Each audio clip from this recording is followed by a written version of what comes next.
बिस्मिल्लाहिर्रहमानिर्रहीम। आज हमने जो टॉपिक स्टार्ट किया था जेनिटो यूरिनरी ट्रैक्ट डिसऑर्डर के हवाले से 3 पार्ट तो हमने डिस्कस कर लिए थे। आज हम पार्ट 4 डिस्कस करेंगे और रिमेनिंग जितने भी स्लाइड है वो इस पार्ट 4 में कंप्लीट कर देंगे। बगैर टाइम वेस्ट के इस यूनिट को स्टार्ट करते हैं। अच्छा, रीनल एब्सिस क्या होता है? देखो, 2 चीज़ें हैं। रीनल की बात करें तो रीनल का मतलब किडनी, एब्सिस का मतलब है किसी भी इन्फेक्शन की वजह से बॉडी में किसी भी जगह पर पस का हो जाना, पस एक्यूमुलेशन हो जाना, दैट इज़ कॉल्ड एब्सिस। ठीक है, इन्फेक्शन की वजह से बॉडी के किसी भी हिस्से में जब पस जम जाता है, पस बन जाता है, इसको एब्सिस कहा जाता है। तो यह रीनल एब्सिस का मतलब किडनी के अंदर पस का बन जाना, तो लाजमी बात इन्फेक्शन की वजह से होगा।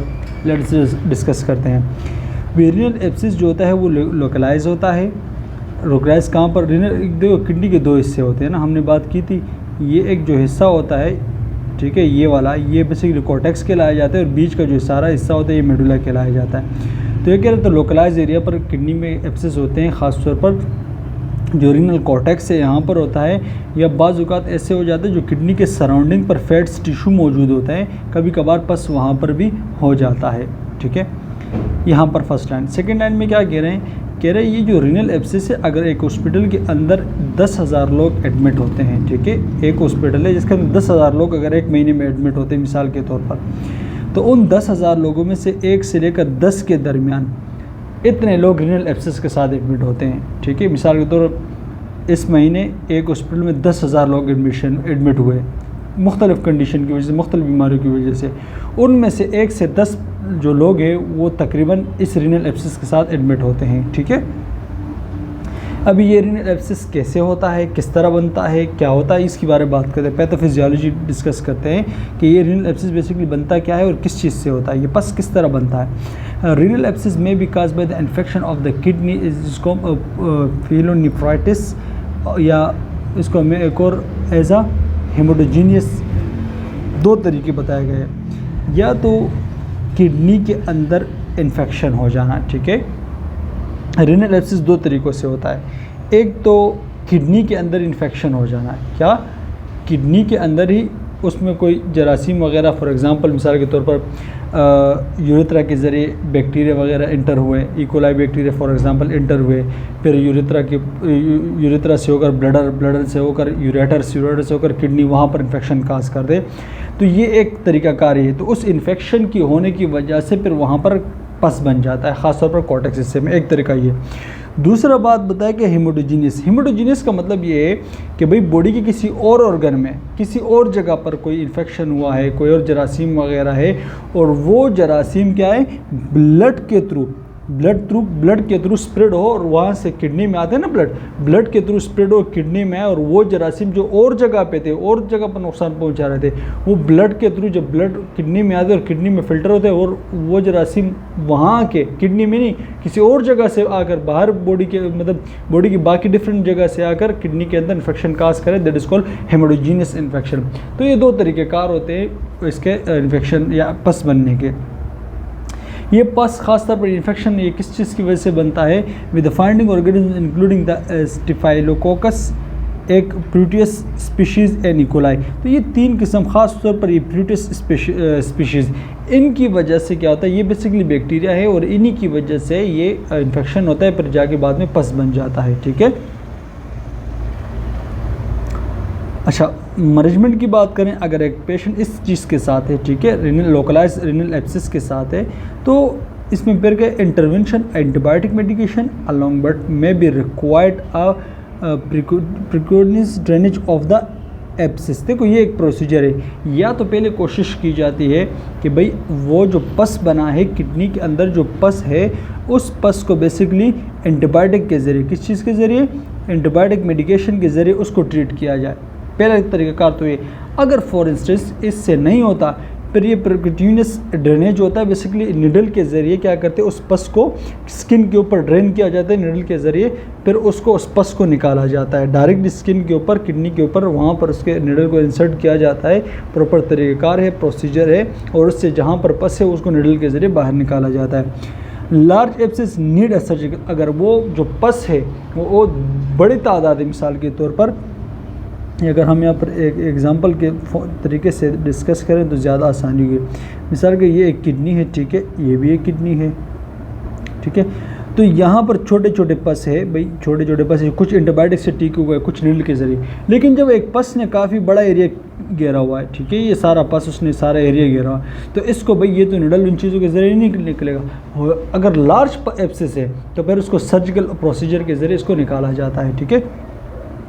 अच्छा, अब यहाँ पर रीनल एब्सेस बात होता है। अब ये और एक और डिसऑर्डर की बात हो रही है, ऑब्स्ट्रक्टिव रीनल डिसऑर्डर। मतलब जो यूटीआई जो लाइनिंग है, मतलब पूरी जो यूटीआई का जो हिस्सा है, किडनी, यूरेटरस, ब्लडर, यूरेथ्रा, इनमें कहीं पे भी ऑब्स्ट्रक्शन की बात है। अभी इस ऑब्स्ट्रक्शन के हवाले से बात करेंगे। यूरेथ्रल स्ट्रक्चर ऑब्स्ट्रक्शन के देखो रीनल के मतलब किडनी के किसी भी किडनी जो जेनेटो यूरिनरी ट्रैक्ट सिस्टम है, इनके किसी भी हिस्से में अगर कोई ऑब्स्ट्रक्शन मतलब ब्लॉकेज या रुकावट आती है, इसको हम ऑब्स्ट्रक्टिव रीनल डिसऑर्डर कहा जाता है। एक यूरेथ्रल स्ट्रक्चर की बात करें, urethral structure is a नर्विंग of the lumen of the urethra. देखो, अगर फॉर एग्जांपल जो नॉर्मल यूरेथ्रा की जो अंदर जो लाइनिंग होती है, जहाँ से यूरिन पास आउट होता है, उसे ल्यूमन कहा जाता है। बेसिकली वो जो नाली जिसे कहते हैं, नाली जहाँ से यूरिन जो है वो बेसिकली आता है, वो जो इंटरनल सेंटर में जो नाली होती है उसको ल्यूमन कहा जाता है। अगर वो नाली वो बेसिकली वो जो पैसेज ऑफ वे है, वो रास्ता जो है वो अगर नैरो हो जाए तो उसकी वजह से क्या होता है, यूरिन ऑब्स्ट्रक्शन आती है, रुक सकता है। क्योंकि जब वो नाली बिल्कुल बारीक होगी, वो रास्ता जो है बिल्कुल छोटा होगा। मिसाल के तौर पर, एग्जांपल के तौर पर, अगर ये एक ब्लडर से, ठीक है, ये एक ब्लडर है और ब्लडर से एक नॉर्मल बड़ी नाली है जिसमें यूरिन जो है इजीली पास होकर बाहर आ रहा है।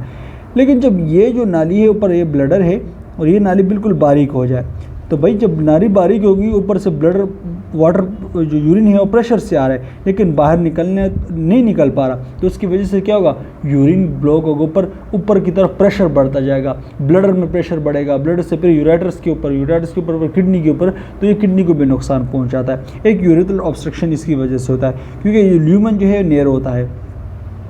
Common cause injury of surgery या सिस्टोस्कोपिक प्रोसीजर एंड कॉन्जेनिटल एबनॉर्मलिटीज़, ये 3 वजह, या कोई सर्जरी वगैरह हो, ठीक है, ड्यूरिंग सर्जरी, फॉर एग्जांपल ये एक सिस्टोस्कोपिक प्रोसीजर, फॉर एग्जांपल जो ब्लडर है, ये सिस्टोस्कोपिक प्रोसीजर वो प्रोसीजर के लाया जाता है। ये बेसिकली एक स्मॉल ट्यूब जो है वो यूरेथ्रा के ज़रिए इंसर्ट की जाती है, ब्लडर को देखा जाता है, यूरेथ्रा की जो लाइनिंग है इनको देखी जाती है। तो बाज़ औक़ात ऐसे होता है कि वहाँ पर कोई डैमेज वगैरह, कोई इंजरी वगैरह हो जाती है, तो फिर होता क्या है, जब इस नाली के अंदर डैमेज इंजरी होगी तो इसके जो टिश्यू होंगे वो डेड होंगे, ख़राब होंगे, तो नए नीचे से और नए टिश्यू बनेंगे। जब और टिश्यू बनेंगे तो ये जो टिश्यू डैमेज हो वो स्कार बनते जाएंगे। तो जब ये स्कार टिश्यू लाइनिंग के अंदर एक्यूमुलेशन होगी तो इसकी वजह से वो ब्लॉक होगा। एक तरीका, एक बाज़ औक़ात कॉन्जेनिटल जो पैदाइशी भी ये नैरो हो सकता है, तो उसकी वजह से भी, ठीक है। तो ये नैरो और नैरो की काज क्या है वो आपको बता दी कि इस तरीके से होता है। वे ट्रीटमेंट में क्या होता है, we gradual dilation of the narrowing of area, internal urethrotomy and small bag fixed in a place and urine drain from the bladder. देखो ये एक तरीक़ाकार बताया गया है। एक इंटरनल यूरेथ्रोटोमी का की जाती है, एक तरीका। दूसरा क्या, एक स्मॉल बैग होता है, बेसिकली ये उस जो नैरो लाइनिंग है इसके अंदर ये एक ट्यूब होती है, ये बेसिकली इंसर्ट की जाती है और उसको खोल दिया जाता है। अगर ये नैरो लाइनिंग है तो इसको ओपन कर दिया जाए ताकि इस जो फिक्स्ड बैग है ना, ये क्या करता है, ये बेसिकली उसको उस लाइनिंग को खोल के रख देता है, फिक्स होता है, ये अंदर डाल दी जाती है, वो खुला हुआ रहता है। फिर ऊपर से जो यूरिन आता है वो डायरेक्टली ड्रेन हो रहा होता है और ईजिली वो बाहर निकल रहा होता है, ठीक है। अच्छा, यहाँ पर एक वर्ड्स लिखा है कि इंटरनल यूरेथ्रोटोमी। देखो इसमें ये क्या होता है, बेसिकली एक स्मॉल सा एक इंस्ट्रूमेंट होता है, एक स्पेशल इंस्ट्रूमेंट होता है जिसको मतलब जिसको सिस्टोस्कोप भी इसको कह सकते हैं आप, ठीक है। बेसिकली एक ट्यूब लाइक होता है, ये यूरेथ्रा के ज़रिए क्या कहता है उसके इंटर की जाती है, यूरेथ्रा के अंदर इंटर किया जाता है और इसमें ये देखा जाता है कि भाई जहाँ भी स्कार टिश्यू मौजूद होते हैं ना उसको काट दिया जाता है और फिर उसको निकाल दिया जाता है। जब वो जहाँ पर स्कार टिश्यू जहाँ पर ब्लॉकेज होती है तो उसके इस ट्यूब के आगे भी सिर्फ छोटा सा कैमरा लगा होता है, वो फिर देखा जाता है प्रॉपरली, ताकि वो स्कार्टिंग टिश्यू को काट दिया जाए और वो जिसका जो भी टिश्यू ख़राब है उसको बाहर निकाल दिया जाए। जब वो निकाले तो वो रास्ता जो है वो ओपन हो जाता है। तो इसको इसलिए कहा जाता है कि इंटरनल यूरेथ्रोमी। ये टोमी का जो वर्ड्स आगे आता है तो इसको काटने को कहा जाता है कि इसमें इंसेशन होती है। बेसिकली जो डेड टिश्यू होते हैं या जो स्कारिंग टिश्यू होते हैं उसको काट दिया जाता है और उस रास्ते को ओपन कर दिया जाता है। ठीक है, मेन मकसद ये होता है कि ये रास्ता जो है ये ओपन रहे और जो यूरिन है वो बेसिकली ब्लडर से डायरेक्ट ड्रेन हो, रुकावट ना हो। देखो अच्छा, अभी इसकी ऑब्स्ट्रक्शन की बात हो रही है। एक हाइड्रोनेफ्रोसिस, एक हाइड्रोयूरेथ्रा और दूसरा है यूरेथ्रल स्ट्रक्चर। अभी यहाँ पर बात करते हैं तीनों चीज़ की। देखो यहाँ पर सबसे पहले आउटफ्लो ऑब्स्ट्रक्शन की बात हो रही है कि भाई ये जो यूरिन का आउटपुट है ये कौन कौन सी वजह से इसकी ऑब्स्ट्रक्शन होती है। नॉर्मल इंसान किडनी में यूरिन बनता है, किडनी से पेल्विस, पेल्विस से फिर क्या होता है जो रीनल पेल्विस है, रीनल पेल्विस से यूरेटर्स, यूरेटर से ब्लडर, ब्लडर से यूरेथ्रा फिर बाहर निकल जाता है। एक नॉर्मल तरीका है। लेकिन कह रहे कि ये नॉर्मल तरीक़ाकार जो है इसके जो आउटफ्लू जो है यूरिन का जो आउटफ्लो ऑब्स्ट्रक्शन, इसमें रुकावट कैसे आती है। तो तीन तरीके बताएं। एक यूरेथ्रल स्ट्रक्चर जो भी हमने डिस्कस कर लिया, because bladder distendant and a progress to the ureters and the kidney. अगर यूरेथ्रल स्ट्रक्चर के अंदर कोई ऑब्स्ट्रक्शन आए, जो अभी हमने लास्ट में ये सारी चीज़ें बात की कि भाई ये नैरो हो जाते हैं इस तरह, अगर इसके अंदर ऑब्स्ट्रक्शन आती है तो फिर होता क्या है, इसमें ये जो ब्लडर होगा नीचे, तो मिसाल के तौर पर भी यहाँ देखो नीचे यहाँ पर लाइनिंग छोटी है, ऊपर जो है वो भाई ये ब्लडर है। ठीक है, ये दो यूरेटर्स निकले हुए हैं। ठीक है, यहाँ पर एक किडनी है, यहाँ पर एक किडनी है। एग्जाम्पल के तौर पर जब नीचे से रास्ता बंद होगा, जब नीचे से रास्ता बिल्कुल थोड़ा सा यूरिन जो है वो बाहर की तरफ आ रहा है और ज़्यादा मिकदार में नहीं आ रहा है, तो ये जो ऊपर से यूरिन किडनी में तो मुतवातिर यूरिन बन रहा होता है ना, तो ये यूरिन तो भाई ऊपर से नीचे आ रहा होगा, इसके लिए तो रास्ता चाहिए। लेकिन जो यहाँ पर इसके नतीजे में क्या होगा, ये ब्लडर क्या होगा, ये यहाँ पर ब्लडर डिस्टेंशन होगा, ब्लडर फुल हो जाएगा, काज द ब्लडर डिस्टेंशन। और अगर ये रुकावट प्रोग्रेस इस तरह लगी रही और ये यूरिन ये इसमें डिस्टेंशन होता रहा, ये जो ब्लडर है ये बढ़ता गया, तो आखिर एट द एंड में क्या होगा, ये यूरिन वापस ऊपर यूरेटर्स की तरफ जाना शुरू हो जाएगा। फिर इसकी वजह से यूरेटर जो होंगे वो एक्सटेंड होना शुरू हो जाएंगे। फिर अगर ये और भी इस तरह प्रोग्रेस चलता रहा, यूरिन नहीं निकलते रहे, तो ये फिर किडनी को भी डैमेज कर सकता है। ठीक है, एक तरीका कार ये है। अच्छा, अभी दूसरी की बात करते हैं। एक होता है hydronephrosis, kidney enlarge as urine collect in the pelvis and kidney tissue due to the obstruct in the outflow tract. अभी क्या दूसरा हाइड्रोनेफ्रोसिस किसे कहते हैं, जब ये यहाँ पर ये जो फॉर एग्जांपल ये जो रास्ता बंद हो गया था, ब्लडर भी फुल हो गया, ऊपर उसने क्या कर दिया, यूरेटर्स को भी फुल कर दिया। एट द एंड में क्या होगा भाई, ये जो किडनी का जो एरिया है ये पेल्विस, तो ये आउटफ्लो पेल्विस की तरफ जाएगा, तो फिर किडनी एनलार्ज हो जाएगी, यूरिन कलेक्शन ज़्यादा हो जाए, ऊपर से भी यूरिन बन रहा है, नीचे निकल नहीं पा रहा, नीचे यूरिन नहीं जा रहा उस मिकदार में, ऊपर से बन रहा है, तो यूरिन बाकी प्रेशर की वजह से ऊपर, यूरेटर से प्रेशर की वजह से ऊपर चला जाएगा यूरिन पेल्विस की तरफ। जब लाजमी बात है, जब यूरिन के अंदर जब किडनी के अंदर यूरिन की एक्यूमुलेशन ज़्यादा होगी, यूरिन ज़्यादा कलेक्ट होगा, तो इसके नतीजे में क्या होगा भाई, और तकलीफ़ स्टार्ट हो जाएगी। और एट द एंड हो क्या होगा, उसके जो किडनी के जो अंदर टिश्यू होते हैं उनकी जो फंक्शन होती है वो भी डिस्टर्ब हो जाएगी, ब्लड वेसल्स ख़राब होना शुरू हो जाएंगे। यहाँ पर आप लोग को लिखा भी है, मैं समझा देता हूँ।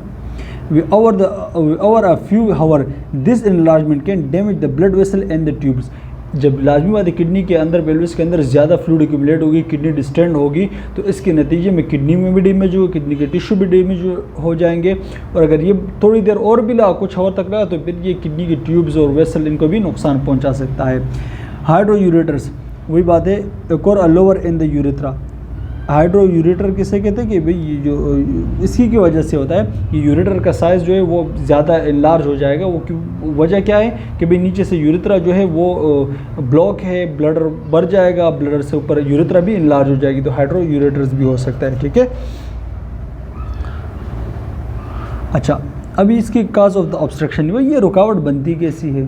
ठीक है, अभी ये रुकावट भाई एक तो जो यूरेथ्रा है उसका नैरो का तो हमने बात कर लिया। अभी एक दूसरी रुकावट इसकी बात भाई ट्यूमर वगैरह हो जाए, स्टोन हो जाए तो स्टोन भी जाए, अगर किडनी के अंदर स्टोन होते हैं तो वो भी ऊपर से फिसल कर अगर यूरेटर्स में फंस जाए तो ये यूरेथ्रा में फंस जाए तो ये ब्लॉकेज करा सकते हैं। कॉन्जेनिटल स्ट्रक्चरल डिफेक्ट हो, फॉर एग्जांपल या कॉन्जेनिटल उसका यूरेथ्रा शॉर्ट हो या पेल्विस नैरो जो यूरेटर्स है वो नैरो हो, तो मुख्तलिफ वजह हो सकती है। फिब्रोसिस की वजह से हो सकता है, ठीक है।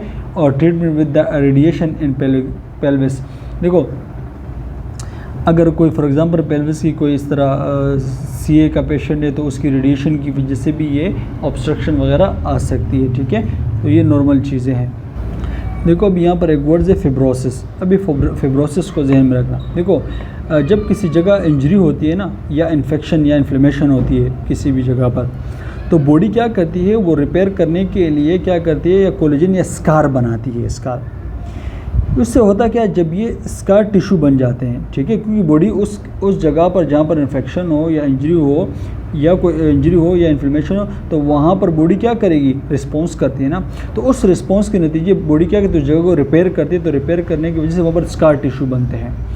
अगर ये स्कार टिश्यू जो है ज़्यादा बन जाए और ये टिश्यू थिक हो जाए, टिश्यू क्या हो जाए, थिक और हार्ड हो जाए, तो बेसिकली इसी को फिब्रोसिस कहा जाता है, ठीक है। क्योंकि हार्ड हो जाएंगे, टिश्यू हार्ड हो जाएंगे, बिल्कुल सख्त बन जाएंगे, फिब्रोसिस बन जाएगा, तो इसी की वजह से ऑब्स्ट्रक्शन काज हो सकती है, ठीक है।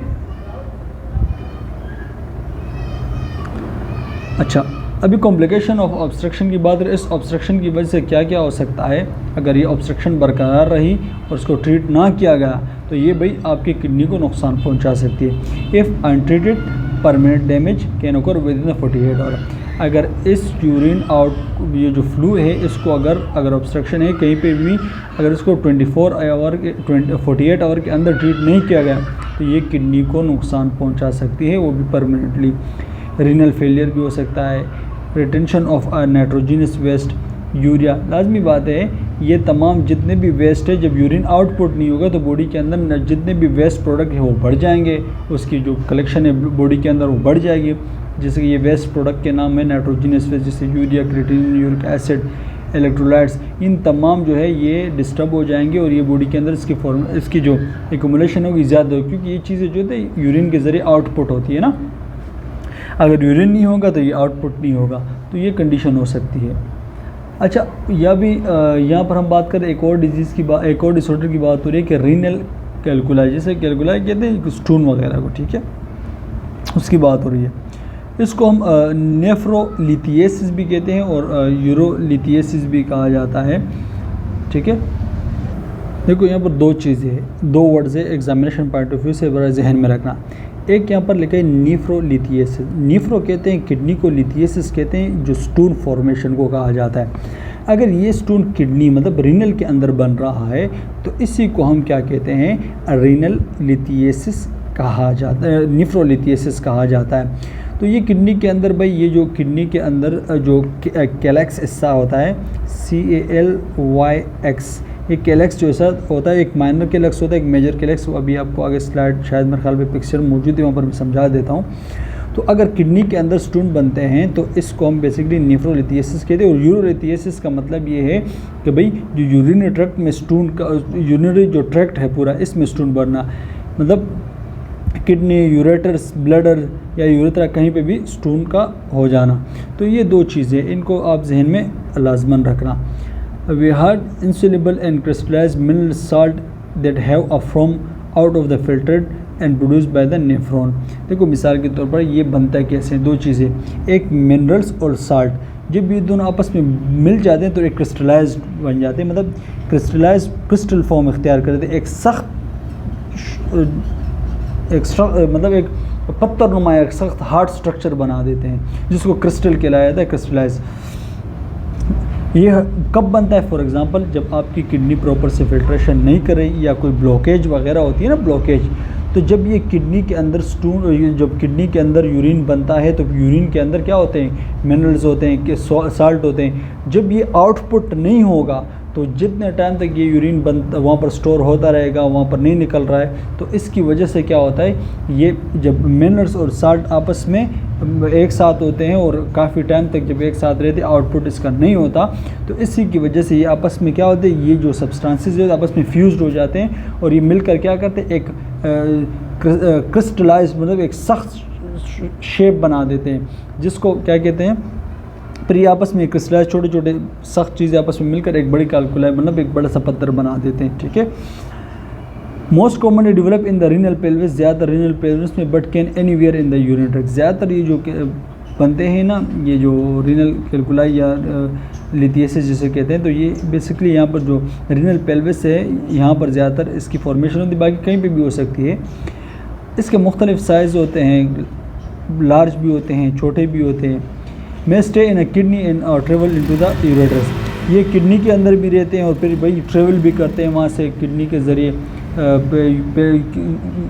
जो रीनल पेल्विस है वहाँ, फिर यूरेटर्स, ब्लडर, इस तरह छोटे छोटे पत्थर जो थे वो पानी इन चीज़ों की वजह से निकल भी जाते हैं। Can damage the urinary tract, अगर फॉर एग्जांपल बड़ा सा पत्थर हो और ये जब ऊपर से किडनी पेल्विस से यूरेटर्स में आता है और इस तरह आता है, तो वो अगर ज़्यादा बड़ा हो तो फिर ये क्या करते हैं, जो लाइनिंग होती है यूरेटर्स की या यूरेथ्रा की जो लाइनिंग होती है, उस लाइनिंग को ट्रैक्ट उनको डैमेज कर देता है, उनके टिश्यू को ख़राब कर देता है। तो ये can damage the urinary tract को भी ख़राब कर सकता है।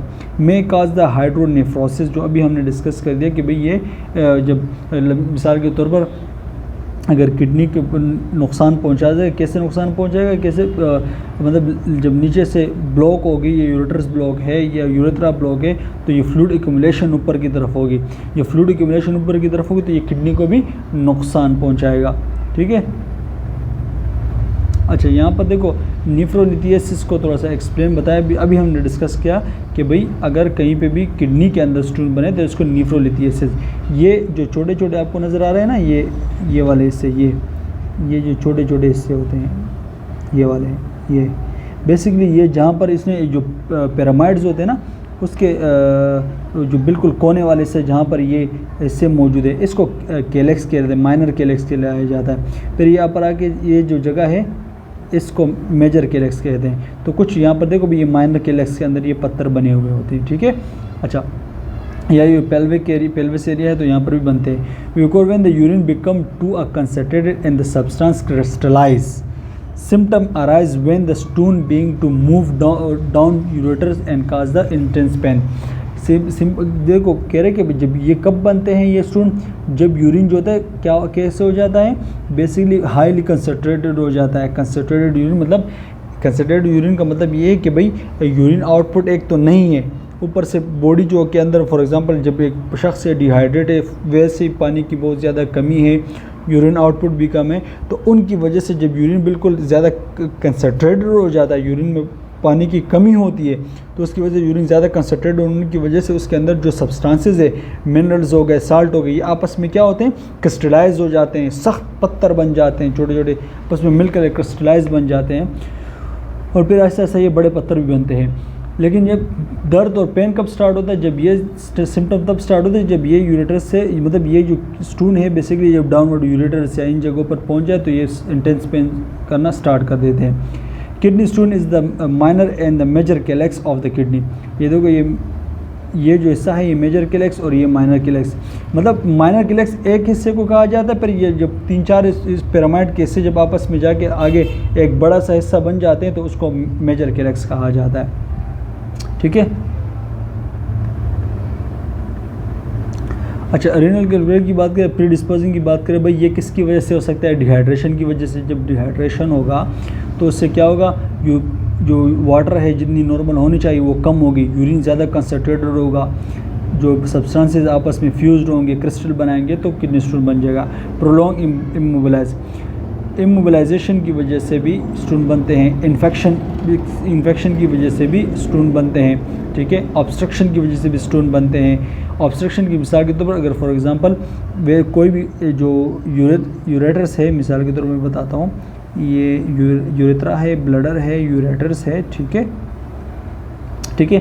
अगर यहाँ पर ये नैरो है भाई, यूरिन आउटपुट डिक्रीज़ है, ऊपर यूरिन ऊपर ब्लडर के अंदर स्टोर होगा, फिर यहाँ पर स्टोर होगा, फिर ऊपर किडनी में स्टोर होगा। जितना यहाँ पर यूरिन स्टोर होता है ना, एक उससे क्या होता है, एक तो इन्फेक्शन के ख़तरे ज़्यादा हो जाते हैं, क्योंकि जब ये स्टोर यूरिन होगा तो उससे इन्फेक्शन बढ़ने के ख़तरे ज़्यादा हो जाते हैं, इन्फेक्शन लगने के ख़तरे ज़्यादा हो जाते हैं। और फिर जब ये नैरो है, ऊपर से यूरिन आउटपुट कम है, तो मतलब ऑब्स्ट्रक्शन है। तो ये भी किडनी के लिए एक बेहतरीन वो बन जाती है जब ये यूरिन आपस में रुका रहता है ज़्यादा टाइम एक जगह पर, तो ये जो सब्सटेंसेस आपस में फ्यूज्ड होना शुरू हो जाते हैं और इसकी वजह से इन्फेक्शन भी होता है और ये रीनल कैल्कुलाई ये भी होना शुरू हो जाते हैं। Anything which cause the urine to be alkaline, ऐसी चीज़ें जो यूरिन को अल्कलाइन बनाती है, क्योंकि यूरिन जो होता है थोड़ा सा एसिडिक नेचर होता है। कोई ऐसी चीज़ें जो यूरिन को अल्कलाइन बनाती है तो उनकी वजह से भी जो रीनल स्टोन बन सकते हैं। ठीक है। मेटाबॉलिक फैक्टर वे excessive intake of calcium based on antacid, vitamin D elevate the uric acid. देखो दो चीज़ें, अगर फॉर एग्जांपल एक शख्स ज़्यादा कैल्शियम इंटेक करता है, ठीक है, या ऐसे जो एंटासिड जो मैदे के स्टमक के लिए मेडिसिन इस्तेमाल करते हैं जिसके एंटासिड उनके अंदर भी कैल्शियम, वो ऐसे एंटासिड जिनके अंदर कैल्शियम मौजूद हो स्टमक के लिए इस्तेमाल करता है, या कोई ज़्यादा कैल्शियम इंटेक करता है, तो इससे क्या होता है बेसिकली हमारी बॉडी के अंदर जो कैल्शियम होता है ब्लड के अंदर, उसकी एब्जॉर्प्शन विटामिन डी क्या करती है, इंटेस्टाइन से इसको एब्जॉर्ब करती है ना, तो फिर इसकी एब्जॉर्प्शन ज़्यादा होगी। जब किडनी एक तो इसको एब्जॉर्ब कर रही है, ठीक है भाई, विटामिन डी जो है इसको एक तो एब्जॉर्ब कर रहा है, ऊपर से कैल्शियम भी ज़्यादा, फिर ये कैल्शियम निकल नहीं रहा, किडनी के अंदर मसले कैल्शियम ज़्यादा बढ़ गया तो ये कैल्शियम स्टोन भी बन सकते हैं। ठीक है, कैल्शियम ज़्यादा होने की वजह से तो इसकी वजह से किडनी के अंदर कैल्शियम स्टोन भी बन सकते हैं। अच्छा,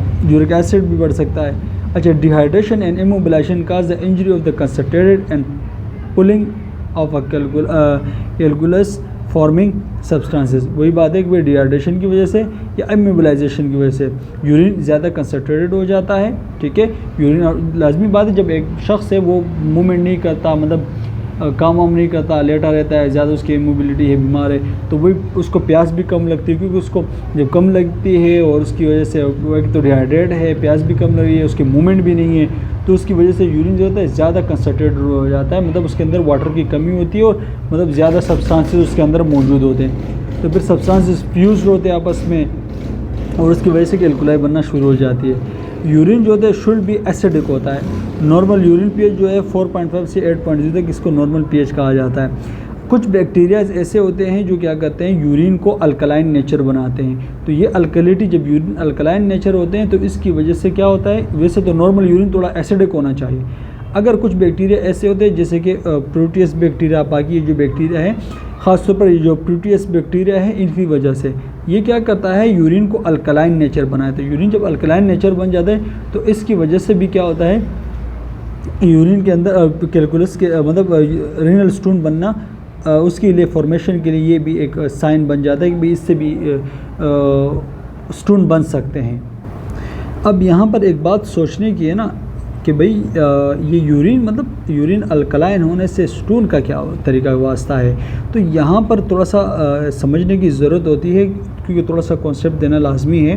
देखो कुछ बैक्टीरिया ऐसे जैसे कि यहाँ पर 3 बैक्टीरिया का नाम लिखा है, ख़ासतौर पर ये जो प्रोटियस बैक्टीरिया की बात कर रहा हूँ, ये बेसिकली ऐसे बैक्टीरियाज होते हैं, अगर फॉर एग्ज़ाम्पल ये यूरिनरी ट्रैक्ट में आ जाए तो ये क्या करती है, ये ऐसे बैक्टीरिया है, इनके पास एक एंजाइम होता है जिसको यूरेज एंजाइम कहते हैं। इनके पास क्या होता है, इन बैक्टीरिया के पास क्या होता है, यूरेज के नाम से एक एंजाइम होता है।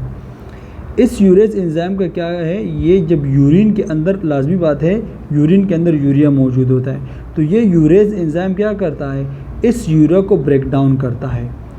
यूरिन के अंदर यूरिया मौजूद होता है ना, तो ये यूरेज एंजाइम क्या करता है, ये यूरेज एंजाइम इस यूरिन के अंदर जो यूरिया है इसको ब्रेक डाउन करता है। तो यूरिया ब्रेक डाउन होने के बाद अमोनिया बन जाता है। तो जब अमोनिया वाटर के साथ आपस में मिलकर रिएक्ट करता है तो इससे 2 चीज़ें बनती है, अमोनियम और हाइड्रोक्साइड आयंस आपस में बन जाते हैं। तो इसकी वजह से होता क्या है, जो पीएच है वो अल्कलाइन की तरफ पहुंच जाता है, इंक्रीज़ हो जाता है, अल्कलिटी नेचर इख्तियार कर लेता है। लेकिन जब ये जो यूरिन का पीएच अल्कलिटी हो गया तो बेसिकली जो अल्कलाइन होने की वजह से क्या होता है, इस यूरिन के अंदर कुछ ऐसे सब्सटेंसेस होते हैं जो यूरिन के एसिडिक एनवायरनमेंट के अंदर डिज़ोल्व होते हैं। तो जब यूरिन अल्कलाइन नेचर बन गया तो वो सब्सटेंसेस डिज़ोल्व नहीं होंगे, जब सब्सटेंस डिजोल्व नहीं होंगे तो वो सब्सटेंसेस क्या कर लेते हैं, आपस में मिलकर एक क्रिस्टल फॉर्म बना देते हैं, सख्त पत्थर नुमा शक्ल क्रिस्टल फॉर्म बना देते हैं। तो इसकी वजह से ऐसा ऐसा यूरिन की जो है फॉर्मेशन होना इसकी वजह से जो स्टोन फॉर्मेशन होना शुरू हो जाती है। तो थोड़ा सा कॉन्सेप्ट था इस चीज़ के हवाले से, ज़्यादा डिटेल में तो मैंने आपको नहीं बताया, बस थोड़ा सा अब थोड़ा छोटा सा कॉन्सेप्ट आप लोगों का क्लियर किया। अच्छा, रीनल के सिम्टम की बात करें, सीवियर पेन भी हो सकता है फ्लैंक एरिया पर, ख़ासतौर पर जो बैक जो किडनी जहाँ पर पोजीशन है, सुप्राप्यूबिक एरिया में पेन हो सकता है, पेल्विस और external genitalia. If the ureter may have a spasm called renal colic, अगर फॉर एग्जांपल यूरेटर के अंदर जो यूरेटर्स होते हैं उसके अंदर जो 2 यूरेटर्स किडनी से आते हैं, अगर इस किडनी के अंदर क्या होता है बेसिकली, अगर स्टोन वगैरह हो या इसकी ब्लॉकेज वगैरह या इन्फ्लेम्ड हो तो इनकी वजह से क्या होता है स्पाज्म पेन, तो इसको रीनल कॉलिक भी कहा जाता है। पेशेंट को जो है वो बार बार इस तरह फील होता है कि भाई मुझे यूरिन आ रहा है, लेकिन ऊपर से प्रेशर होता है ना, लेकिन यूरिन आउटपुट नहीं होता, बार बार वॉशरूम जाना पड़ता है, नोज़ वोमिटिंग भी हो सकती है, इन्फेक्शन की वजह से उनको सर्दी ये भी तकलीफ भी हो सकती है। ठीक है, ये सब्जेक्टिव सिम्टम होते हैं। अगर अब जब हम लेते हैं फॉर एग्जांपल एक पेशेंट हमारे पास आता है जिसको ठीक है रीनल कैलकुलाई के साथ है ये एक पेशेंट, तो जब हम देखेंगे तो इस पेशेंट का टेम्परेचर इंक्रीज़ होगा, स्किन पेलर होगी, हेमाटोयूरिया होगा, जो टिश्यू वगैरह होंगे वो डैमेज होंगे, तो यूरिन में थोड़े बहुत ब्लड वगैरह भी आ रहा होगा, एब्डोमिनल डिस्टेंशन होगी। उसकी वजह ये है क्योंकि यूरिन आउटपुट जो है वो ब्लॉक हो गया होगा। और 2 चीज़ें पायूरिया और एनोयूरिया होगा, 2 चीज़ें बताई गई। अभी दोनों मैं आपको बताता हूँ कि ये क्या होती है। अच्छा, मे बी हैव द यूटिया और यूरिनलाइसिस, अगर आप उसका यूरिन टेस्ट करो तो उसको इन्फेक्शन वगैरह भी होगा, रीनल कैलकुलाई के साथ यूटिया इन्फेक्शन भी उसको होगा।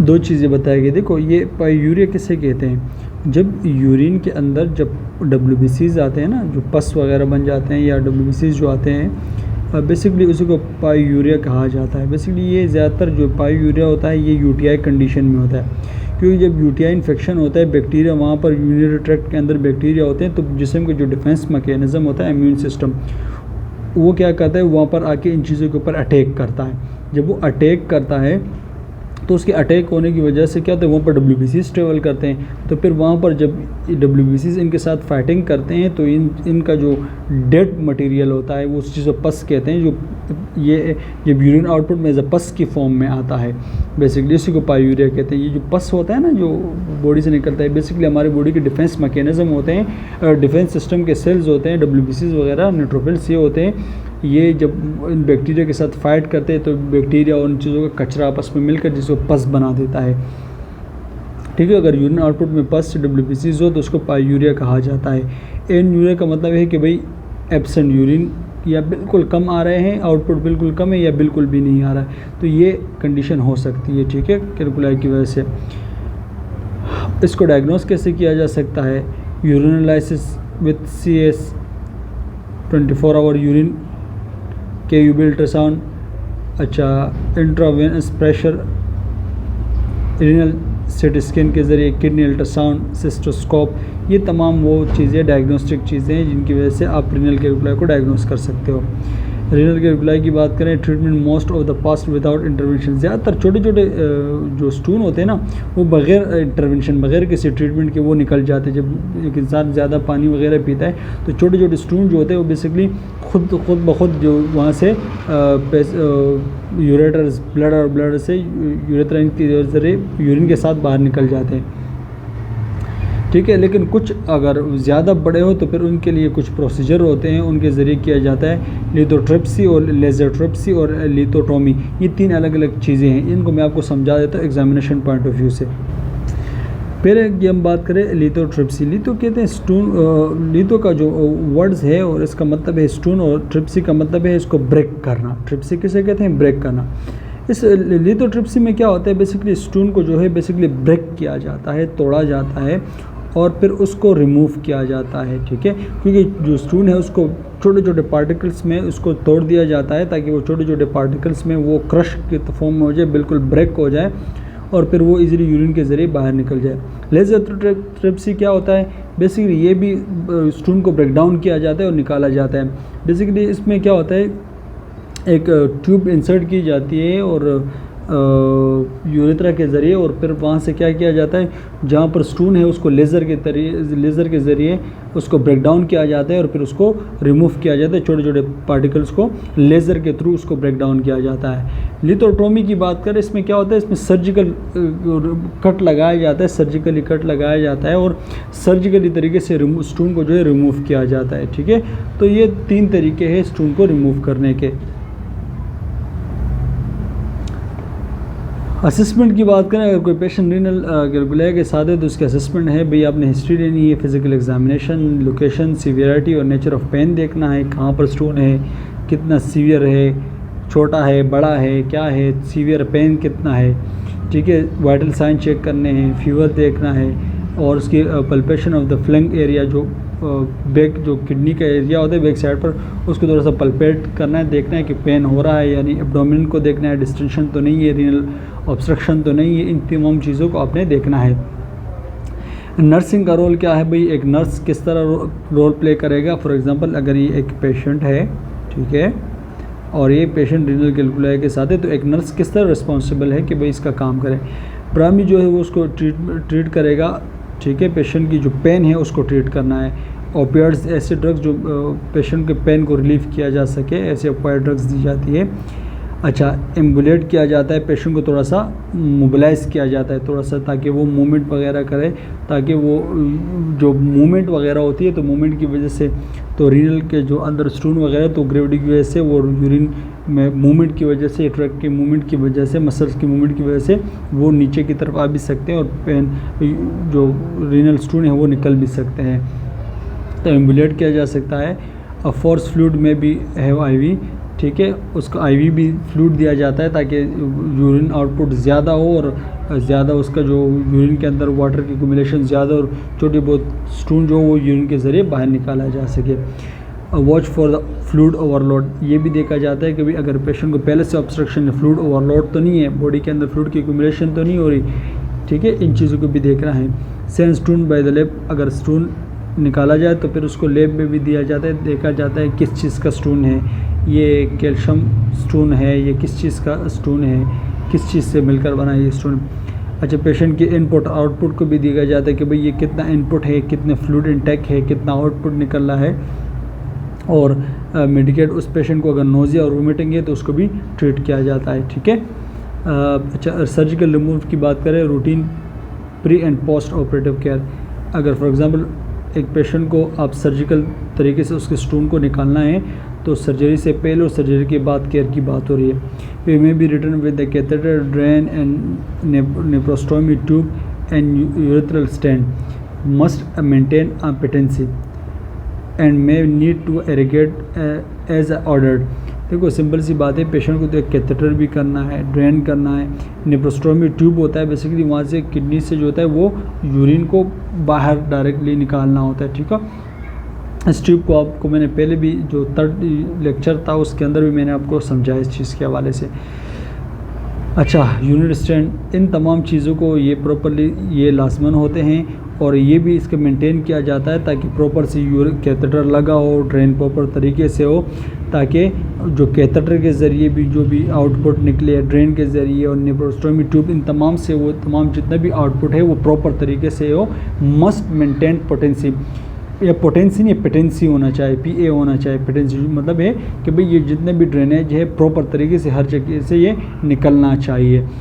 अगर फॉर एग्जांपल बाज़ात ऐसे होता है कैथेटर लगा हो जाता है ना, 3-वे कैथेटर लगा होता है तो वो क्लॉट बन जाते हैं, तो फिर इरिगेशन की जाती है। इरिगेशन कहते हैं कि भाई अगर डॉक्टर ने कहा कि भाई इसको इरिगेट कर दो कैथेटर को, मतलब उसको वॉश किया जाता है, इरिगेट नोमोसैन के ज़रिए उसको वॉश किया जाता है ताकि इरिगेशन हो सके और जो क्लॉट्स वगैरह उसको निकाला जा सके।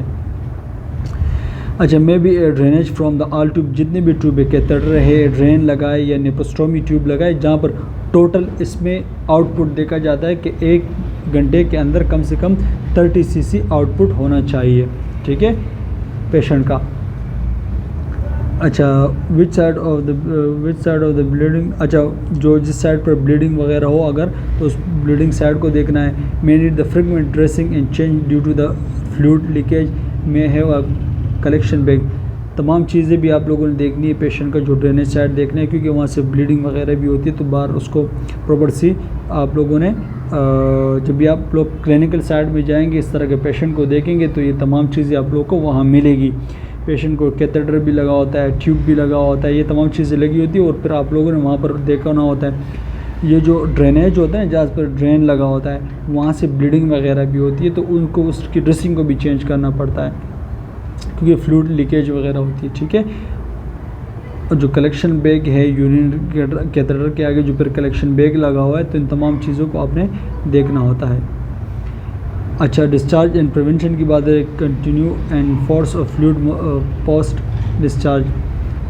अच्छा, may need a special diet, a stone are analysed for the calcium and other minerals, may need to watch the products with the calcium.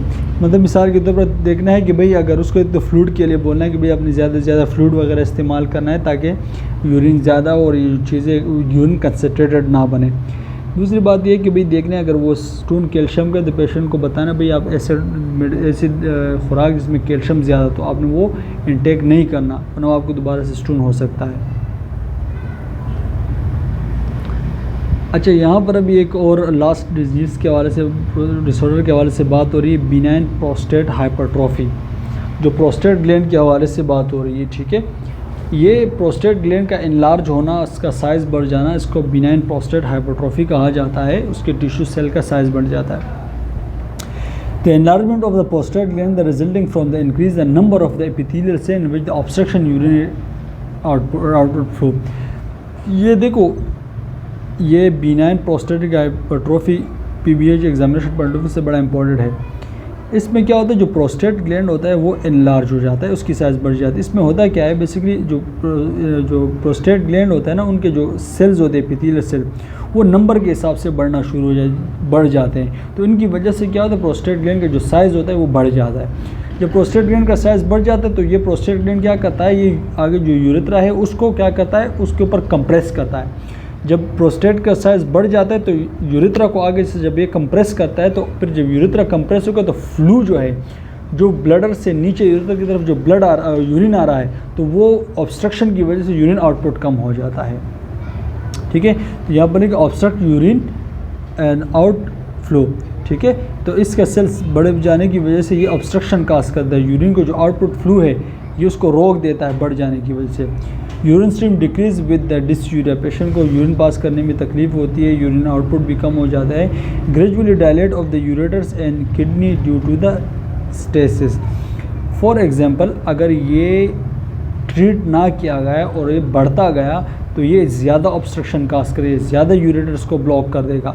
जब नीचे यूरेथ्रा ब्लॉक होगा, तो ऊपर जो यूरेटर उसका जो ब्लडर के अंदर जो यूरिन है वो भी फिर नीचे की तरफ नहीं आ पाएंगे, क्योंकि ऊपर से तो यूरिन आना चाहता है ब्लडर के ज़रिए, लेकिन उसमें वजह क्या है कि भाई जो प्रोस्टेट ग्लैंड है उसने यूरेथ्रा को ब्लॉक किया हुआ है, उसको कंप्रेस किया, तो कंप्रेस होने की वजह से वो ब्लॉक हो जाता है। तो जब वो ब्लॉक होगा, तो वो यूरिन पर ब्लडर के अंदर स्टोर होगा, ब्लडर से फिर ज़्यादा जब ब्लडर फुल होगा तो फिर यूरेटर्स की तरफ जाएगा, यूरेटर की तरफ जाएगा, यूरेटर फुल होंगे तो फिर किडनी की तरफ जाएगा। तो यहाँ पर यही बताया है कि gradually dilate the ureters, bladder full हुआ तो ये यूरेटर्स जो है वो ये यूरेटर्स जो है किडनी से जो आते हैं ये फुल होना शुरू हो जाएंगे। जब ये फुल होंगे तो ऐसा ऐसा किडनी के अंदर बढ़ना शुरू हो जाएंगे, पर ये किडनी को भी नुकसान पहुँचाना शुरू कर देंगे। अच्छा, ये ज़्यादातर जो प्रोस्टेट ग्लैंड होता है ये 50 साल से ऊपर टाइम में ये मोस्टली होता है मेल को।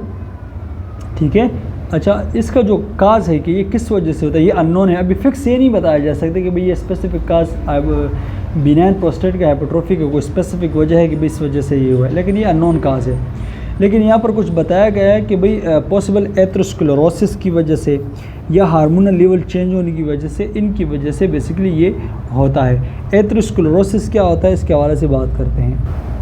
अच्छा, ये आर्टरी स्क्लेरोसिस क्या मतलब आर्टरी जो है नॉर्मल जो होती है वो फ्लेक्सिबल होती है ना, लेकिन जब आर्टरी जो है वो थिक हो जाए, हार्ड हो जाए और उसकी इलास्टिसिटी जो है वो कम हो जाए, इसको हम आर्टेरोस्क्लेरोसिस कहा जाता है। ठीक है, आर्टरी जो है वो सख्त हो जाना, थिक हो जाना और लेस फ्लेक्सिबल हो जाना। जब आर्टरी किस कंडीशन में हो जाती है तो उसकी वजह से, क्योंकि प्रोस्टेट ग्लैंड के अंदर आर्टरीज मौजूद होती है, तो उनकी सख्त होने की वजह से भी ये कंडीशन काज हो सकती है, और हार्मोनल जो कुछ चेंजेस होती है उनकी वजह से भी जो हो सकता है। ठीक है, अच्छा, ये बायलेटरल हाइड्रोनेफ्रोसिस, ये किडनी की बात हो रही है, और फिर बायलेटरल यूरेटर्स की बात, ये तमाम वो स्ट्रक्चर बताए गए हैं। और फिर ये डायवर्टिकुलाइटिस, सिंपल डायग्राम बताया गया है पूरा जो यूरिनरी सिस्टम है उसके हवाले से। ठीक है, ये फिर ये जो लाइनिंग होती है, ये अगर आप इसको थोड़ा सा देखेंगे, प्रोस्टेट ग्लैंड को देखेंगे, ये जो प्रोस्टेट ग्लैंड है ये इनकी साइज़ बढ़ने की वजह से ये क्या कर रहा है, ये लाइनिंग को देखो, ये इसको कंप्रेस कर रहा है। जब ये लाइनिंग कंप्रेस होगी, यूरिन आउटपुट कम होगा तो यूरिन यहाँ पर स्टोर होना शुरू हो जाएगा। जब यूरिन ज़्यादा स्टोर होगा तो जितना यूरिन ब्लैडर के अंदर आ रहा है ठीक है, नहीं तो फिर ज़्यादा और इस यूरेटर्स के अंदर वापस बैक फ्लू होना शुरू हो जाएगा। यूरेटर्स बढ़ जाएंगे तो फिर किडनी को, तो ये तमाम इस तरह ये नुकसान पहुँचा सकता है। अच्छा, बिनाइन प्रोस्टेटिक हाइपरट्रोफी की बात करें तो इसके एक सब्जेक्टिव सिम्टम, एक ऑब्जेक्टिव सिम्टम। पेशेंट को फील क्या होता है, अर्जेंसी फील होती है, frequency burning and hesitancy feel हो सकती है, decrease the force of urination and nocturia, मतलब यूरिन जो है रात के टाइम बार बार पेशाब आना। तो सिंपल सी बात है, अर्जेंसी इसको तो 10 दफ़ा पढ़ लिया है, ये तो सिंपल सी बात है, आपको समझ आ जाएगी। ऑब्जेक्टिव की बात करें तो ऑब्जेक्टिव में है कि हेमेटूरिया, भाई अगर हम उस पेशेंट को खुद ही ऑब्ज़र्व करें, ठीक है, ये अगर ये प्रोस्टेट बिनाइन प्रोस्टेटिक हाइपरट्रोफी का एक पेशेंट है तो इसके अंदर हम देखेंगे तो हेमेटूरिया भी हो सकता है एडवांस एज में, यूरिन आउटपुट में ब्लड वगैरह भी आ सकता है, यूरिन रिटेंशन हो सकती है, अभी बताया। क्योंकि वो यूरिन रिटेंशन क्यों की, क्योंकि ये बेसिकली इस पैसेज वे को, इस रास्ते को ब्लॉक करा, यूरिन रिटेंशन काज हो जाएगी। यूरिन रिटेंशन काज होगी तो इन्फेक्शन भी होगा, क्योंकि लाजमी बात है जब यूरिन ऊपर स्टोर होंगे ज़्यादा टाइम पर तो नुकसान, इन्फेक्शन होने का चांसेस ज़्यादा हो जाते हैं। एनलार्ज प्रोस्टेट ऑन एग्ज़ाम, जब आप उससे एग्जामिनेशन करते हो तो आपको उसकी इन्लार्जमेंट मिलती है, क्योंकि प्रोस्टेट में इन्लार्जमेंट होगा, रीनल इनसफिशिएंसी होगी, और इसकी वजह से जो किडनी में जब आउटपुट जो यूरिन ज़्यादा एक्यूमुलेट होगा तो किडनी के फंक्शन को भी नुकसान पहुंचाएगा, रीनल का जो फंक्शन है वो भी इनसफिशिएंसी हो जाएगा, उनको भी नुकसान पहुंचाएगा। इसको आप उसको डायग्नोस कैसे कर सकते हो, पेशेंट की हिस्ट्री से, फिज़िकल एग्जामिनेशन से, रेसिडुअल यूरिन से। ठीक है, अच्छा, intravenous pressure, burns and creatinine level, urine DR, CS, cystoscopy, तो ये सिंपल तरीक़ाकार है भाई, इन चीज़ों से आप पेशेंट को डायग्नोस कर सकते हो। ट्रीटमेंट की बात करें तो यहाँ पर ट्रीटमेंट बताई गई है, प्रोस्टेट ग्लैंड का जब हाइपरट्रोफी हो जाती है तो उसको ट्रीटमेंट दिया जाता है, क्योंकि हमने बात की कि भाई ये एक तो इसमें हार्मोनल चेंजेस की वजह से भी हो सकता है ये, और दूसरे भी हमने बात की कि आर्टरीस्क्लेरोसिस की वजह से भी होता है। तो यहाँ पर ये जो ड्रग्स है, हार्मोनल चेंजेस के हवाले से बात हुई। अगर हार्मोनल चेंजेस की वजह से हाइपरट्रोफी होती है तो उसको हार्मोन के रोकने के लिए, उनको उनकी मतलब फंक्शन को स्टॉप करने के लिए फिर ड्रग्स दी जाती है। यहाँ पर 3 मेडिसिन की बात की कि अगर बिनाइन प्रोस्टेट हाइपरट्रोफी हो, मतलब अगर प्रोस्टेट ग्लैंड की इन्लार्जमेंट हो और नॉन कैंसरीज हो बिनाइन प्रोस्टेट हाइपरट्रोफी, तो उसको ट्रीट करने के लिए 3 किस्म के ड्रग्स की बात की। फर्स्ट है टेस्टोस्टेरोन अल्बर्टिंग एजेंट, ये एक ड्रग्स है, और इसके ड्रग्स की जो यहाँ पर बात की गई है, जिसमें एक ड्रग्स का नाम दिया गया है DES के नाम से, डाई इथाइल स्टिलबिस्ट्रोल के नाम से। ठीक है, डाई इथाइल स्टिलबिस्ट्रोल। अभी देखो, नॉर्मल टेस्टोस्टेरोन क्या करता है, ये बेसिकली प्रोस्टेट ग्लैंड को स्टिमुलेट करता है, और ताकि वो उस प्रोस्टेट ग्लैंड की ग्रोथ को स्टिमुलेट करता है। नॉर्मल प्रोस्टेट ग्लैंड इसका काम ये है। ठीक है, नॉर्मली टेस्टोस्टेरोन क्या करते हैं, बेसिकली प्रोस्टेट जो ग्लैंड है उनको स्टिमुलेट करता है, कि उसकी ग्रोथ को स्टिमुलेट करता है। लेकिन जब आप ये ड्रग्स देते हो, टेस्टोस्टेरोन अल्बर्टिंग एब्लिएटिंग एजेंट देते हैं, तो इसका काम क्या है, बेसिकली ये जो टेस्टोस्टेरोन होता है ना, उसके इफ़ेक्ट को कम कर देता है। जब आप ये ड्रग्स देते हो, ये टेस्टोस्टेरोन हार्मोन के इफ़ेक्ट को कम कर देता है। जब टेस्टोस्टेरोन हार्मोन का इफ़ेक्ट कम होगा तो उसको प्रोस्टेट ग्लैंड जो है उसको स्टिमुलेशन नहीं मिलेगी। जब प्रोस्टेट ग्लैंड को स्टिमुलेशन नहीं मिलेगी तो उसका ग्रोथ जो है वो रुक जाएगा। ठीक है, दूसरा जो ड्रग्स है वो टेस्टोस्टेरोन स्पायरिंग एजेंट की बात हो रही है। इस टेस्टोस्टेरोन स्पायरिंग एजेंट का जो ड्रग्स है उसका नाम प्रोस्कार के नाम से यहाँ पर मेंशन किया गया है, लेकिन इसका जो जेनेरिक नेम है उसको फेनिस्टाइरेट कहते हैं। मैं यहाँ पर अगर स्पेलिंग लिख सकूँ मैं कोशिश करता हूँ। यहाँ पर इसका जो जेनेरिक नेम के नाम से जो मेडिसिन आती है उसको फेनिस्टाइरेट कहते हैं, TERIDE, ठीक है, DE। ये फेनिस्टाइरेट इसका दूसरा जेनेरिक नेम के नाम से आता है। बेसिकली ये करता क्या है, इसके हवाले से थोड़ा सा कॉन्सेप्चुअल समझने की कोशिश करें। Which reduce the size of the gland, ये भी जो प्रोस्टेट ग्लैंड है उसके साइज़ को कम करता है, लेकिन कैसे कम करता है इसको थोड़ा समझने की कोशिश करें। अच्छा, इस कॉन्सेप्ट को ज़रा पहले समझने से पहले आपको थोड़ा सा मैं यहाँ पर इस चीज़ के हवाले से थोड़ा सा क्लियर कर दूँ। पहले देखो यहाँ पर चीज़ों को समझना, यहाँ पर प्रोस्टेट ग्लैंड का साइज़ कैसे कम होता है। प्रोस्टेट के जो ग्लैंड होते हैं उनके सेल्स के अंदर एक एंजाइम मौजूद होता है जिसको 5 अल्फा रिडक्टेज एंजाइम कहते हैं। ये 5 अल्फा रिडक्टेज एंजाइम क्या करते हैं, ये टेस्टोस्टेरोन हार्मोन को बेसिकली कन्वर्ट करते हैं DHT में। DH मतलब क्या हो गया, DHT डाईहाइड्रोटेस्टोस्टेरोन में। और ये डाईहाइड्रोटेस्टोस्टेरोन क्या करता है, ये बेसिकली जो प्रोस्टेट ग्लैंड के साइज़ है इनको मज़ीद इंक्रीज़ करता है, मज़ीद बढ़ाता है। फिर से आपको थोड़ा सा समझा दूं कि हमारे जो प्रोस्टेट ग्लैंड होता है उनके सेल्स के अंदर एक एंजाइम मौजूद होता है जिसको 5 अल्फा रिडक्टेज एंजाइम कहते हैं। ये 5 अल्फा रिडक्टेज एंजाइम क्या करता है, ये टेस्टोस्टेरोन को जो है वो कन्वर्ट करता है। ये बेसिकली इसमें डाईहाइड्रोटेस्टोस्टेरोन है, और फिर ये डाईहाइड्रोटेस्टोस्टेरोन जो है बेसिकली प्रोस्टेट ग्लैंड की साइज़ को मज़ीद बढ़ा देते हैं।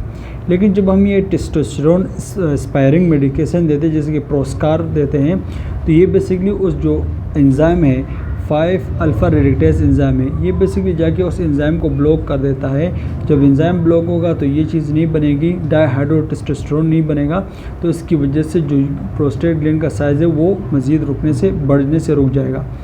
अल्फ़ा ब्लोकर की बात करें जिसमें फ्लोमैक्स के नाम से आती है, रिलैक्स द स्मूथ मसल।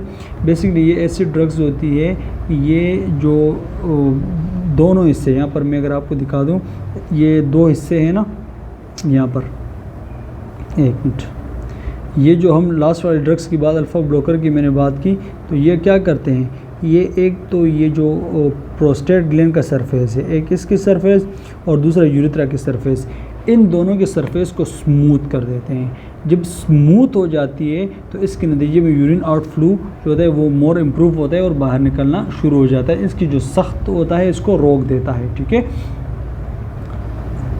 यहाँ पर लिखा है अल्फ़ा ब्लोकर जैसे फ्लोमैक्स, ये क्या कहते हैं, relax the muscle, smooth muscle को रिलैक्स कर देती है।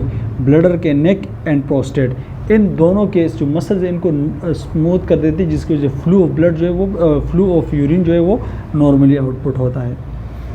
सर्जिकल रिमूवर की बात करते हैं तो भाई प्रोस्टेट ग्लैंड को फिर अब इसको रिमूव भी किया जाता है, जिसको यहाँ पर शॉर्ट फॉर्म में TURP, trans urethral resection of the prostate gland. इसमें बेसिकली प्रोस्टेट ग्लैंड को रिमूव किया जाता है। प्रोस्टेट ग्लैंड को 3 तरीक़ों से रिमूव किया जाता है, एक सुप्राप्यूबिक, रेट्रोप्यूबिक और पेरिनियल प्रोस्टेक्टमी। अगर भाई इंसर्शन जो सर्जिकल प्रोसीजर हो रहा है, प्यूबिक के ऊपर से कट लगाया जा रहा है, प्रोस्टेट ग्लैंड को हटाया जा रहा है, तो इसको सुप्राप्यूबिक। रेट्रोप्यूबिक, अगर इस प्यूबिक के बिल्कुल बैक साइड पे, रेट्रो साइड पे, वहाँ से कट लगा के प्रोस्टेट ग्लैंड को निकाला जा रहा है, तो इस प्रोसीजर को रेट्रोप्यूबिक कहलाया जाता है। अगर जो रेक्टल और जो यूरेथ्रा इनके दरमियान जो डायमंड शेप एरिया है पेरिनियल, अगर वहाँ से कट लगा के यूरेटर्स को इस प्रोस्टेट ग्लैंड को निकाला जा रहा है तो इसको पेरिनियल प्रोस्टेक्टमी कहा जाता है। सुप्राप्यूबिक से निकाला है तो प्यूबिक के ऊपर वाले हिस्से से निकाला जा रहा है तो प्यूबिक प्रोस्टेक्टमी। रेट्रोप्यूबिक, अगर जो प्यूबिक के बैक थोड़े से बैक साइड के हिस्से से इंसर्शन करके प्रोस्टेट ग्लैंड को निकाला जा रहा है तो रेट्रोप्यूबिक प्रोस्टेक्टमी। इस तरह पेरिनियल प्रोस्टेक्टमी, ठीक है। अदर मेथड की बात करें तो improve the function, hot size bath, prostate massage which release the prostate fluid pressure.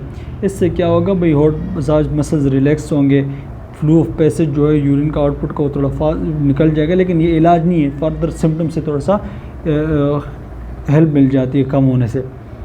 अच्छा, बिनाइन प्रोस्टेट हाइपरट्रोफी की बात करें, अगर पोस्ट ऑपरेटिव केयर की बात करें, भाई आपने जो ट्रांसयूरेथ्रल रिसेक्शन ऑफ प्रोस्टेट जो किया है, विल भी इसका है वह कैथेटर देखना होगा। इसका 3 वे जो कैथेटर लगाया जाता है, फिर इरिगेशन क्लॉटिंग वगैरह को भी निकाला जाता है। जब भी आप लोग फील्ड में जाओगे तो वहाँ पर क्लिनिकल साइड में आप लोग को लाजमन मिलेगा। भाई आपने ब्लड क्लॉट्स को देखना है, ब्लड क्लॉट होगा तो डॉक्टर से पूछ के फिर इरिगेशन करनी है। इरिगेशन मीन्स उस कैथेटर को जो ब्लॉकेज है ब्लड उनको क्लॉट को उनको रिमूव करना और उसको फ्लूइड वगैरह से रिमूव करना 3 वे कैथेटर के ज़रिए। कीप द इनपुट आउटपुट देखना है, ठीक है, और गिव द पेन वगैरह देखना है। अगर पेन वगैरह तो एंटी स्पास्मोटिक वगैरह इंकरेज द फ्लूइड के लिए आप पेशेंट को इंकरेज करना है। कॉम्प्लिकेशन के साथ हो तो यूटीआई हो सकता है, ठीक है, रिटेंशन हो सकती है, इरेक्टाइल डिसफंक्शन हो सकता है, हेमोरेज हो सकता है और यूरिन लीकेज वगैरह भी हो सकती है। तो ये जो यूनिट था वो हमारा यहाँ पर आके क्लियर हो गया। जहाँ पर ज़्यादा समझाना था, मेरी कोशिश होती कि मैं वहाँ पर पेशेंट को आप लोगों को ज़्यादा क्लियर से क्लियर समझा सकूँ, लेकिन कुछ पॉइंट ऐसे होते हैं जिससे आप उसको गो थ्रू करते हैं तो आपको समझ में आ जाती है, तो भी इसको ज़्यादा डिटेल में समझाने की ज़रूरत नहीं होती, वरना लेक्चर जो है काफ़ी लंबा हो जाता है, फिर मसला होता है। ठीक है, best of luck, thank you.